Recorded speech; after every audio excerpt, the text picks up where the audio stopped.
Channel mining legislation by PC Sahu में। दोस्तों, आज का वीडियो में मैं लेके आया हूँ आपके लिए कुछ इम्पोर्टेंट क्वेश्चन जो कि माइनिंग मेट एग्ज़ाम के लिए बहुत ही इम्पोर्टेंट होने वाला है। इसी टाइप का क्वेश्चन सेट को मेरे चैनल में देखने के लिए मेरे चैनल को सब्सक्राइब कीजिए, बेल आइकन को प्रेस कीजिए ताकि मेरा हर अपडेट आपके पास सबसे पहले पहुंचे और मेरे साथ आप लोग जुड़े रहें। तो दोस्तों, जो लोग माइनिंग मेट एग्ज़ाम का एस्पिरेंट्स है इस साल, वो लोग ज़रूर वीडियो को फॉलो करें और इसमें जितना भी हम लोग क्वेश्चन डिस्कशन करेंगे उस सब क्वेश्चन को आंसर के साथ नोट डाउन करें और एग्ज़ाम से पहले प्रिपेयर होके जाए। डेफिनेटली इनमें से कुछ क्वेश्चन आपका एग्ज़ाम सेट में आएगा। तो शुरू करते हैं आज का वीडियो। फर्स्ट क्वेश्चन की तरफ बढ़ते हैं। Which among the following is not a competent person. इनमें जो दिया गया है जितने ऑप्शन में, 4 ऑप्शन में, किसको हम लोग कॉम्पिटेंट पर्सन के हिसाब से नहीं गिनेंगे। कॉम्पिटेंट पर्सन का डेफिनेशन आप लोग एमएमआर में पढ़े होंगे, उसी रिलेटेड ये क्वेश्चन है। देख लेते हैं कि क्या क्या है option. Option A blaster, option B trainee of 18 years old, option C foreman, option D both A and B. तो इसका सही आंसर क्या है? इसका सही आंसर है ऑप्शन बी। कुछ लोग सोच रहे होंगे कि ऑप्शन डी होगा, बोथ ए एंड बी होगा, लेकिन ये गलत है क्योंकि ब्लास्टर एक कॉम्पिटेंट पर्सन है। जो कॉम्पिटेंट पर्सन का डेफिनेशन बोल रहा है कि कॉम्पिटेंट पर्सन आप किसको बोलेंगे, उसका मिनिमम एज 20 साल होना चाहिए और मैनेजर के द्वारा इन राइटिंग उसका अपॉइंटमेंट होना चाहिए कोई भी वर्क को सुपरवाइजिंग या फिर परफॉर्म करने के लिए। तो ब्लास्टर जो है वो ब्लास्टिंग का जब परफॉर्म करता है और इसीलिए वो ऑफिशियल तो नहीं है लेकिन वो एक कॉम्पिटेंट पर्सन है। जितना भी ऑपरेटर लोग हैं, ड्रिलर, ड्रिल हेल्पर, सब लोग एक एक कॉम्पिटेंट पर्सन है लेकिन ऑफिशियल नहीं है। तो इसलिए ब्लास्टर कॉम्पिटेंट पर्सन के अंदर आएगा। इसलिए जो ट्रेनी ऑफ 18 ईयर्स ओल्ड, चाहे वो माइन मैनेजर के द्वारा ऑथराइज्ड होके माइंस में काम करते रहे, फिर भी उसका उम्र 18 साल नहीं है, 20 साल नहीं हुआ है, इसीलिए वो कॉम्पिटेंट पर्सन में नहीं आएगा। तो इसलिए इसका सही आंसर होगा ऑप्शन बी। नेक्स्ट क्वेश्चन की तरफ बढ़ते हैं। To consider as accident prone mine, severity index of mine should be more than dash. एक माइंस को अगर हम एक्सीडेंट प्रोन माइन के हिसाब से कंसीडर करेंगे, किस केस में? जिस केस में उसका जो सिवियरिटी इंडेक्स निकालेंगे, उसका जो रिजल्ट मिलेगा सिवियरिटी इंडेक्स निकालने के बाद उसका स्कोर कितना होने से उसको हम लोग एक्सीडेंट प्रोन माइन के हिसाब से कंसीडर करेंगे। इसका सही आंसर क्या है? 10, 12, 5, 15।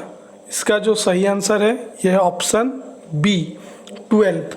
यानी कि अगर एक माइंस का सिवियरिटी इंडेक्स हम लोग निकालें और उसका रिजल्ट 12 या उससे ज़्यादा हो रहा है, तब जाके उस माइंस को हम लोग एक्सीडेंट प्रोन माइन के हिसाब से काउंट करेंगे।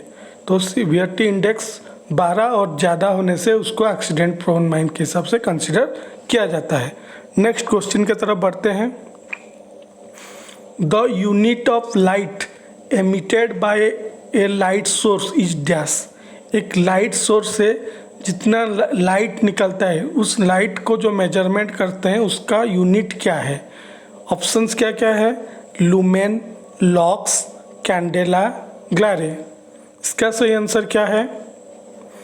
इसका सही आंसर है ऑप्शन ए, यानी कि लुमेन।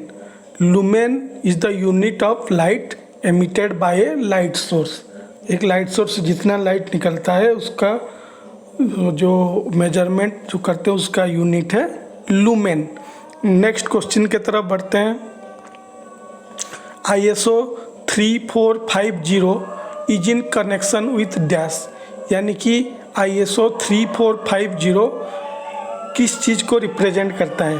जैसे आप लोग जानते हैं कि ISO 9001 वो है क्वालिटी का, ISO 14001 वो है एनवायरनमेंट रिलेटेड चीज़ों का, ISO 45001 ये है occupational health and safety related चीज़ों का।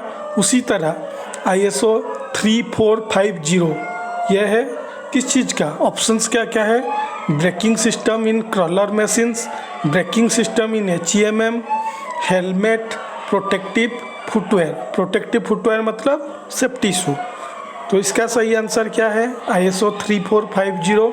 ये सब सर्कुलर रिलेटेड क्वेश्चन है, तो इसको ज़रूर आप लोग याद करें, क्योंकि सर्कुलर इतना वास्ट है। मुझे लगता है कि माइनिंग मेट लेवल में थोड़ा सा भी सर्कुलर को कवर करना उतना संभव हो नहीं पाता है, क्योंकि सबके पास सभी स्टडी मटेरियल अवेलेबल नहीं होता है। इसीलिए इस टाइप का क्वेश्चन में जानबूझ के डाला हूँ ISO 3450। ये ऑप्शन बी है इसका सही आंसर, यानी कि ब्रेकिंग सिस्टम इन HEMM यानी कि heavy earth moving machinery. Heavy earth moving machinery में जो ब्रेकिंग सिस्टम रहता है, जो ब्रेक्स रहता है, उसी चीज़ों का यह है ISO सिस्टम है, ISO 3450। नेक्स्ट क्वेश्चन की तरफ बढ़ते हैं। प्रोबेबिलिटी ऑफ सफरिंग हार्म और loss is known as dash. Probability of suffering harm और लॉस, किसी चीज़ से अगर हार्म या लॉस होने का प्रोबेबिलिटी है तो उसको हम लोग क्या बोलते हैं। ऑप्शंस क्या क्या है, consequences, hazard, risk, exposure time. इसका सही आंसर क्या है, ये तो बहुत सिंपल क्वेश्चन है। प्रोबेबिलिटी ऑफ सफरिंग हार्म और loss is known as risk, जो कि ऑप्शन सी में है। रिस्क को ही बोलते हैं कि प्रोबेबिलिटी कितना है सफरिंग फ्रॉम हार्म होने का। तो इसका सही आंसर है option C, risk. Next question की तरफ बढ़ते हैं। In case of dump scientific study is made mandatory in case of plant height is beyond dash.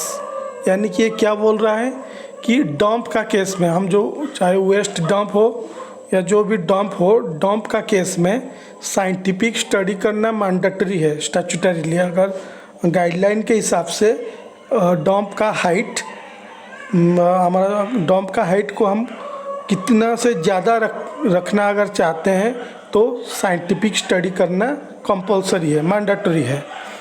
यानी कि जो हम वेस्ट डंप बनाते हैं उस डंप का हाइट कितना मीटर से ज़्यादा होने से हमको साइंटिफिक स्टडी पहले करवाना कंपलसरी है। तो इसका सही आंसर है कितना मीटर, इसका सही आंसर है 30 मीटर, जो कि ऑप्शन ए में है। यानी कि डंप का अगर हम जो प्लान कर रहे हैं डंप का हाइट, अगर उस डंप का हाइट 30 मीटर से ज़्यादा हो रहा है, हमारा प्लान हाइट जो हम प्लानिंग कर रहे हैं कि इस डंप का हाइट हम इतना तक रखेंगे, अगर हमारा प्लानिंग में ही उस डंप का हाइट 30 मीटर से ज़्यादा हो रहा है तो उस केस में साइंटिफिक स्टडी करवाना कंपलसरी है गाइडलाइन के मुताबिक। नेक्स्ट क्वेश्चन की तरफ बढ़ते हैं। An accident would be called disaster in if number of deaths in that accident is more than dash। एक एक्सीडेंट को हम डिजास्टर कब बोलेंगे, डिजास्टर जो नाम है वो अपने में ही खतरनाक है। तो डिजास्टर कब बोलेंगे एक एक्सीडेंट को, वो डिपेंड करता है कि उस एक्सीडेंट में कितना आदमी का डेथ हो रहा है, यानी कि कितना आदमी का मौत हो रहा है। कितना अधिक आदमी का मौत होने से एक एक्सीडेंट को हम डिजास्टर बोलेंगे। तो ऑप्शंस क्या क्या है, 3, 5, 10, 12।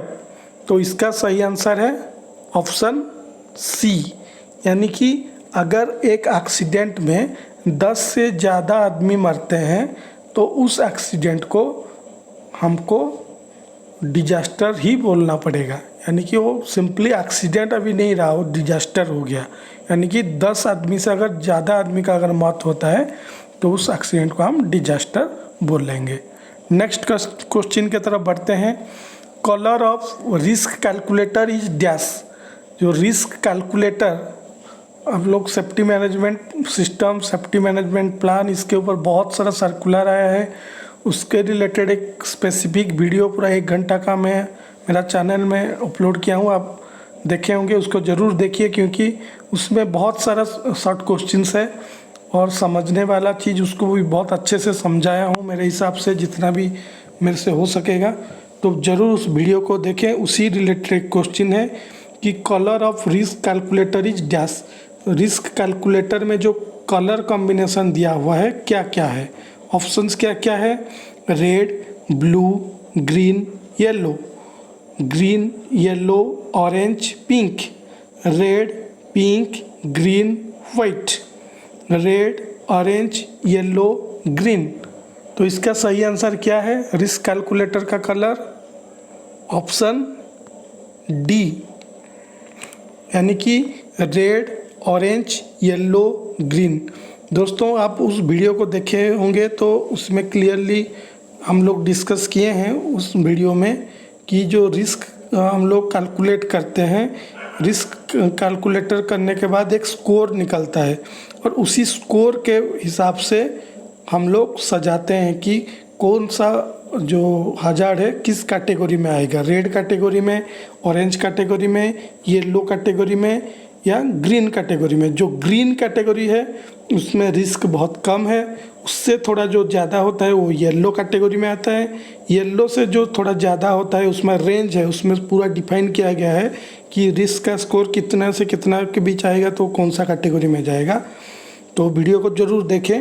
तो सबसे जो सेफ तो नहीं बोलेंगे, सबसे कम रिस्क स्कोर वाला ग्रीन है, उससे थोड़ा ऊपर येलो है, उससे थोड़ा ऊपर ऑरेंज है और जो पूरा सबसे हाईएस्ट रिस्क स्कोर है वो रेड में आता है। तो रिस्क कैलकुलेटर का जो कलर कॉम्बिनेशन है वो है ऑप्शन डी में रेड, ऑरेंज, येलो और ग्रीन। नेक्स्ट क्वेश्चन के तरफ बढ़ते हैं। Height of waste dump shall not ordinarily exceed dash. यानी कि जो वेस्ट डंप का हाइट मैक्सिमम कितना होता है, मैक्सिमम तो नहीं बोल सकते, उसके ऊपर जाने से हमको दूसरा जो ये एक्शन, प्रिवेंटिव एक्शन लेना पड़ेगा। उसके ऊपर भी सर्कुलर है जो भी मेरा चैनल में भी अवेलेबल है, आप देख सकते हैं, पढ़ सकते हैं और नोट भी बना सकते हैं। तो ऑर्डिनरीली यानी कि जनरली वेस्ट डंप का हाइट किससे कितना मीटर से ज़्यादा नहीं होना चाहिए, नहीं होता है। इसका मतलब ये नहीं कि ये सबसे लिमिट है, इससे ऊपर नहीं करते, इससे ऊपर भी कर सकते हैं, करते भी हैं। उसके लिए कुछ प्रिवेंटिव एक्शन दिया गया है, आपको ये करना पड़ेगा, वो करना पड़ेगा। तो इसके रिलेटेड जानकारी के लिए आप एक वेस्ट डंप के ऊपर वीडियो अपलोडेड है, आप देख सकते हैं। तो ये क्वेश्चन के ऊपर आते हैं कि height of waste dump shall not ordinarily exceed 45 metre, 60 metre, 90 metre, 30 metre. तो इसका जो सही आंसर है वो है ऑप्शन सी, यानी कि 90 metre. Generally ordinarily waste dump का हाइट 90 मीटर तक रहता है। तो इसका सही आंसर है ऑप्शन सी, यानी कि 90 मीटर। तो दोस्तों ये था कुछ इम्पोर्टेंट क्वेश्चन आज के लिए। मेरे चैनल को सब जुड़े रहिए और इसी टाइप का इम्पोर्टेंट क्वेश्चन के साथ मैं फिर आऊँगा दूसरा एक वीडियो में बहुत जल्दी। तो आप लोग मेरे चैनल को सब्सक्राइब कीजिए, बेल आइकन को प्रेस कीजिए और ज़्यादा से ज़्यादा इसको शेयर कीजिए ताकि आपके तरह दूसरे भी जो आपका कॉलीग्स है और जो कि माइनिंग मेट एग्ज़ाम देने के लिए प्रिपेयर हो रहे हैं वो लोग भी इसका लाभ उठा सकते हैं। तो thank you for watching, please subscribe my channel and like